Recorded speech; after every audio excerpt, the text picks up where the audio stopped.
Question 10 is about how to use DNA profile to find the possible father and mother.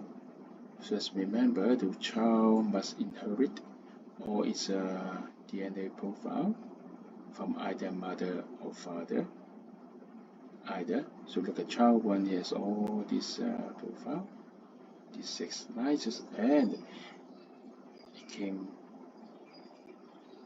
from either couple 1's father or mother. So child 1 is this daughter, the child of couple X. And how about child 2? Look at the lines. Exactly.